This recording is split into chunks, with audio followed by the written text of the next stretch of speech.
हर रोज एक नई कहानी देखने के लिए चैनल को सब्सक्राइब करें और बेल आइकन को दबाना ना भूलें। नंदिनी अपनी सास चंदा और पति मोहित ननद माया के साथ रहा करती थी। नंदिनी हर छोटी बात पर बड़ा बखेड़ा शुरू कर देती। ऐसे ही एक दिन माया बेड पर बैठकर खाना खा रही होती है। तभी वहां नंदिनी आती है और माया को इस तरह खाना खाता देख बोलती है, माया, तुम्हें नहीं लगता कि तुम बड़ी बदतमीज होती जा रही हो? पर भाभी, हुआ क्या? आप अचानक मुझ पर इस तरह क्यों चिल्ला रही हैं? वाह वाह वाह, हुआ क्या? अरे मैंने कल ही इस चादर को धोया था और आज तुम हो कि इस पे चढ़ गई है। तुम्हें ये बात समझ में आती है कि नहीं? अरे मेहनत क्या होती है तुम क्या जानो? घर के काम धंधे तो करने नहीं होते तुम्हें, और आ जाती हो महारानी की तरह पैर पसार कर आराम करने के लिए है। भाभी, आप कहना क्या चाह रही है? मुझे समझ में नहीं आ रहा है। आप खुलकर कहिए, आप क्या कहना चाहती हैं? मेरी प्यारी ननद जी, मैं तुमसे ये कहना चाह रही हूँ कि जिस बिस्तर पे तुम बैठी हो ना, वो मैंने बहुत मुश्किल से साफ किया है। इसीलिए अपना खाना उठाओ और नीचे जमीन पर बैठकर खाओ, नहीं तो डाइनिंग टेबल पर खाओ, समझी? हाँ। ठीक है भाभी, मैं नीचे बैठकर खा लूंगी, लेकिन आप ये बात मुझे प्यार से भी तो बोल सकती थी ना। इसमें इतना बड़ा बखेड़ा खड़ा करने की क्या जरूरत थी? अच्छा, तो मैं बखेड़ा खड़ा कर रही हूँ? वाह ननद जी वाह, एक तो चोरी, ऊपर से सीना चोरी है। गलती करती हो और ऊपर से ऐसे ट्रीट करती हो जैसे तुमने कोई गलती की ही नहीं। नंदिनी छोटी सी बात का राय का पहाड़ बना देती है। नंदिनी जोर जोर से अपने घर में चिल्लाती है। तभी उसकी सास अपनी बेटी और बहू के पास आती है। क्या हो गया बहू? तू इस तरह चिल्ला क्यों रही है? माँ जी, अब तो आपको मेरा चिल्लाना चिल्लाना ही लगेगा ना? हाँ, अपनी बेटी की करतूत तो आपको दिखेगी नहीं। लेकिन बहू, हुआ क्या? मुझे कुछ तो बता, तभी तो मैं माया से बात करूंगी ना। माँ जी, ये बात तो आप अपनी बेटी से ही पूछ लीजिए कि आखिर मैं चिल्ला क्यों रही हूँ। नंदिनी की बात सुनकर चंदा माया से घर में बहस होने का कारण पूछती है। माया भी अपनी माँ को सारी बात बता देती है। ये जानने के बाद चंदा अपने सर पर हाथ रखती है और अपनी बहू से कहती है, क्या बहू, इतनी सी बात के लिए तूने घर को सर पर उठा लिया? हा? अरे क्या हो गया? अगर माया बिस्तर पर बैठकर खाना खा रही है तो कपड़ा ही तो है, धुल जाएगा दोबारा। और वैसे भी तुझे हाथ से तो धोने नहीं है, हाँ? मशीन में धुलते हैं सारे कपड़े। इतनी सी बात का बतंगड़ बना दिया तूने तो। मैं तो जानती ही थी माँ जी, ये सब जानने के बाद भी आप मुझे ही दोषी ठहराएंगी। आखिर आपकी बेटी दूध की धुली जो है। चंदा आगे कुछ कहती उससे पहले नंदिनी गुस्से में अपने पैरों को पटकते हुए अपने कमरे में चली जाती है। समय यूं ही बीतता है और बीतते समय के साथ नंदिनी का गुस्सा और बढ़ता जाता है। नंदिनी हर छोटी सी बात पर बखेड़ा शुरू कर देती है। ऐसे ही एक दिन देर रात मोहित घर आता है और मोहित की सीट पर माया बैठकर खाना खा रही होती है। ये देख नंदिनी एक बार फिर गुस्से में आग बबूला हो जाती है। ननद जी, लगता है सच में आपका दिमाग घुटनों में है। पर भाभी, अब क्या कर दिया मैंने? अरे आप इस तरह मुझ पर चिल्ला रही हो। अरे आपको चिल्लाने के अलावा कोई और काम आता है कि नहीं? जब देखो तब चिल्लाती रहती हो आप। माया, बस बहुत हुआ। हाँ, ये कौन सी तमीज है बात करने की? मैं तुम्हारी भाभी हूँ, ना कि तुम्हारी छोटी बहन। आप मेरी भाभी हैं, इसीलिए बर्दाश्त करके रह रही हूँ, वरना जवाब मुझे भी आता है देना भाभी। उन दोनों की बहस देख मोहित उन दोनों के बीच में बोलता है, क्या हो गया? तुम दोनों इस तरह क्यों लड़ रही हो? और माँ, आप इस तरह शांत क्यों बैठी हैं? आप इन दोनों को चुप क्यों नहीं कराती? बेटा, मैं तो तब चुप कराऊंगी ना जब ये दोनों मेरी बात सुनेंगे। अरे जब देखो लड़ते ही रहती हैं। मैं बोलूं तो तेरी लुगाई बोलती है कि अपनी बेटी का साथ देती हो, बहू का साथ दूं तो तेरी बहन बोलती है कि अपनी बहू का साथ देती हो। बताओ क्या करूं मैं इन दोनों की लड़ाई में? हमेशा मैं पिस जाती हूँ। इन दोनों के बीच बोलने से तो अच्छा है चुपचाप इनकी बहस देखते रहूं। देख रहे हैं मोहित जी, आप अपनी माँ को किस तरह बोल रही हैं। माँ जी, मैंने आपको कब कहा कि आप अपनी बेटी का पक्ष ले रही हैं? मैंने तो बस ये कहा है कि आप कभी भी सच्चाई का साथ नहीं देती। अरे बस भी करो नंदिनी। और क्या हुआ? तुम क्यों इतना चिल्ला रही हो? क्यों भड़क रही हो तुम इतना? देखिए मोहित जी, आपकी प्यारी बहन जहाँ बैठी है वो आपकी जगह है। बाबूजी के जाने के बाद आपने इस घर को संभाला है, तो वो सीट भी आपकी हुई ना। ये महारानी उस पर बैठकर कैसे खा रही हैं? भाभी, आज तो आपने हद ही कर दी। अरे आपको मुझसे दिक्कत क्या है? मैं जब भी कहीं खाना खाती हूँ या कुछ भी करती हूँ तो आपको सबसे पहले दिक्कत होती है। आप चाहती क्या है? मैं खाना छोड़ दूँ? मैं इस घर में ना आऊँ? ननद जी, मैंने तो ऐसा कुछ नहीं कहा, लेकिन हाँ, अगर आपको ऐसा लगता है कि आपको ये सब करना चाहिए तो आप शौक से कर सकती हैं। वैसे भी आपके हाव भाव से तो यही लग रहा है कि आप इस घर में ज्यादा दिन रुकने वाली नहीं हैं। अरे भागना है तो भाग जाओ ना। नंदिनी के मुंह से ऐसी बात सुनकर मोहित को बेहद गुस्सा आ जाता है और गुस्से में मोहित का हाथ नंदिनी के ऊपर उठ जाता है। ये देख नंदिनी अपने गुस्से पर काबू नहीं रख पाती है और अपना सामान पैक करके अपने घर चले जाती है। मायके आने के बाद नंदिनी फूट फूट कर रोने लगती है। नंदिनी बेटा, हुआ क्या आखिर? तू इतनी रात गए यहाँ क्यों आई और इस तरह रो क्यों रही है? माँ, अब मैं उस घर में नहीं जाऊंगी। मैं उस घर में रह नहीं पाऊंगी। मैं नहीं रहना चाहती। वहाँ पर मुझसे कोई प्यार नहीं करता। खासकर मेरी ननद के चक्कर में सब मुझसे नफरत करते हैं। लेकिन बेटा हुआ क्या है, मुझे ये तो बता। अपनी माँ की बात सुनकर नंदिनी आज की हुई घटना के बारे में सब कुछ बता देती है। ये जानकर कि नंदिनी बार बार अपनी ननद को ताने देती है, साथ ही छोटी छोटी बात का बतंगड़ बना देती है, नंदिनी की माँ को बहुत बुरा लगता है और वो अपनी बेटी से कहती है, नंदिनी, वो तेरा ससुराल है। ससुराल में अगर तू दो बातें किसी को बोल रही है तो दो बातें सुनना भी पड़ेगा तुझे। रिश्ते यूं ही नहीं चलते बेटा, हर जगह तू सही नहीं हो सकती। लेकिन माँ, हर जगह मैं गलत भी तो नहीं हो सकती ना। अरे वाह, मोहित जी की जगह पर बैठकर खाना खा रही है वो लड़की, और अगर मैंने गुस्से में ये बोल दिया कि तुम इस घर में ज्यादा दिन नहीं रुकने वाली तो क्या गुनाह कर दिया? वैसे भी उसकी हरकतों से तो यही लगता है कि वो बहुत जल्द भागने वाली है। बस कर नंदिनी, तेरी जुबान इतनी खराब होगी मैंने कभी सपने में भी नहीं सोचा था। वो तेरी ननद है, ननद। अपनी ननद के बारे में तू इस तरह बात कर रही है, तुझे शर्म नहीं आ रही? माँ, मैंने कुछ गलत नहीं कहा। नंदिनी, तू मेरी बेटी नहीं हो सकती। अरे मैंने अपनी बेटी को ऐसे संस्कार नहीं दिए थे। मेरी बेटी को बहुत अच्छे से पता है कि लड़की घर की इज्जत होती है, लेकिन तू तो अपने ही घर की इज्जत पर लांछन लगा रही है। इतनी बदतमीज मेरी बेटी नहीं हो सकती नंदिनी। नंदिनी, तेरा इस घर में अब कोई नहीं है, इसीलिए तू यहाँ से जा सकती है। अपनी माँ की ऐसी बातें सुनकर नंदिनी को अपने किए पर पछतावा होता है।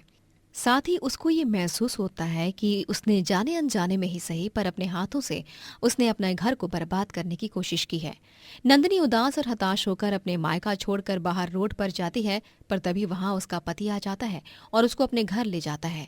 ये देख नंदिनी को बहुत पछतावा होता है और वो अपने ससुराल जाकर अपनी ननद और सास से माफी मांगती है और वादा करती है कि आगे से वो अपनी जुबान पर लगाम रखेगी।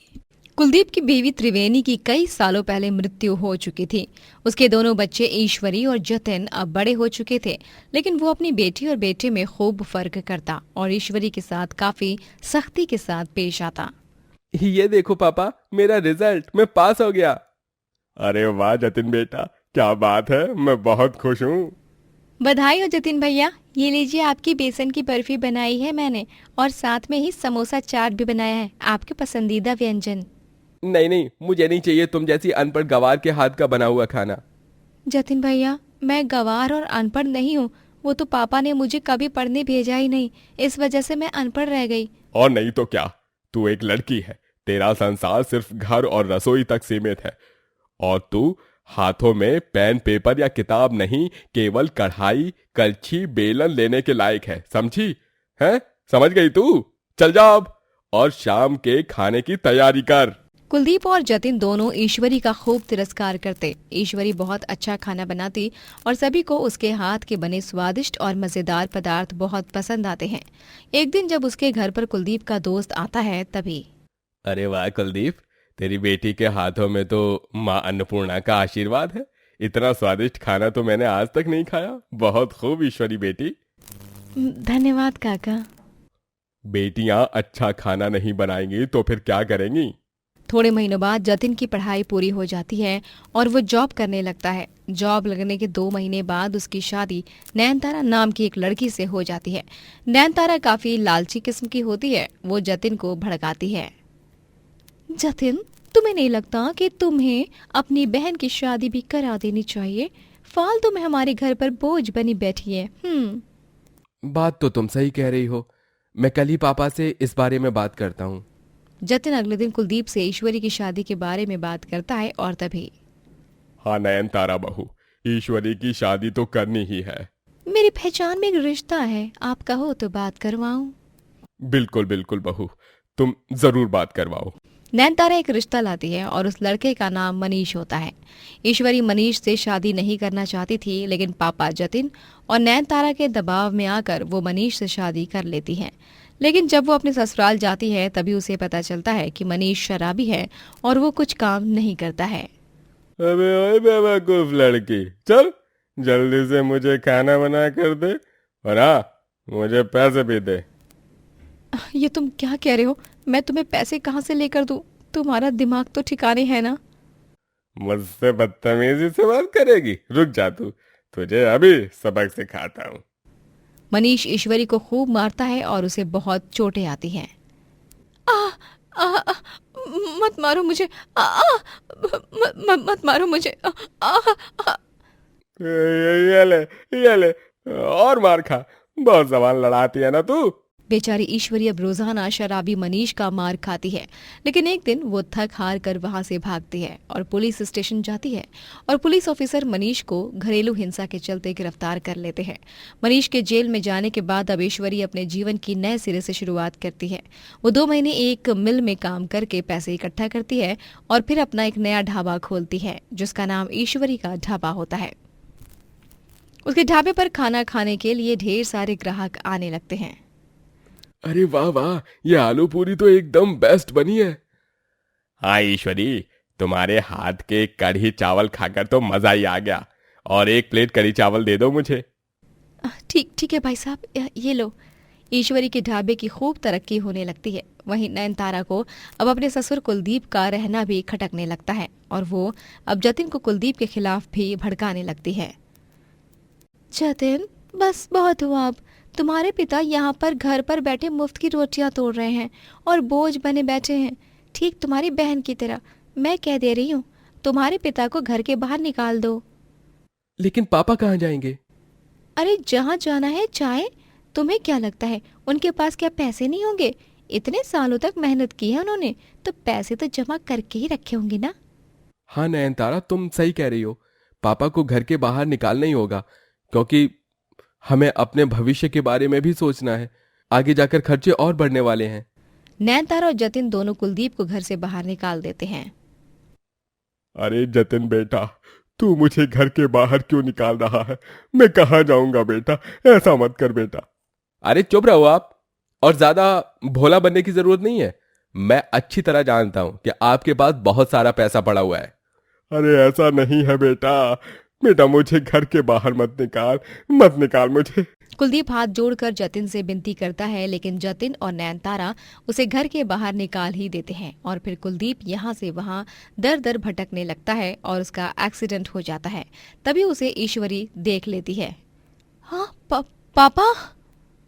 ईश्वरी तुरंत कुलदीप को वहां से उठाती है और एक रेहड़ी पर सुलाकर उसे हॉस्पिटल ले जाती है। 2 दिन बाद जब कुलदीप ठीक हो जाता है तभी ईश्वरी बेटी, मुझे माफ कर दो। मैंने तुम्हारे साथ बहुत गलत किया।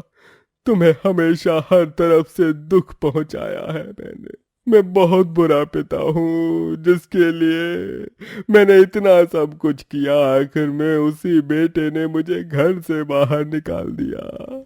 नहीं पापा, आप बुरे नहीं हो, आप मेरे पापा हो। रो मत पापा, रो मत।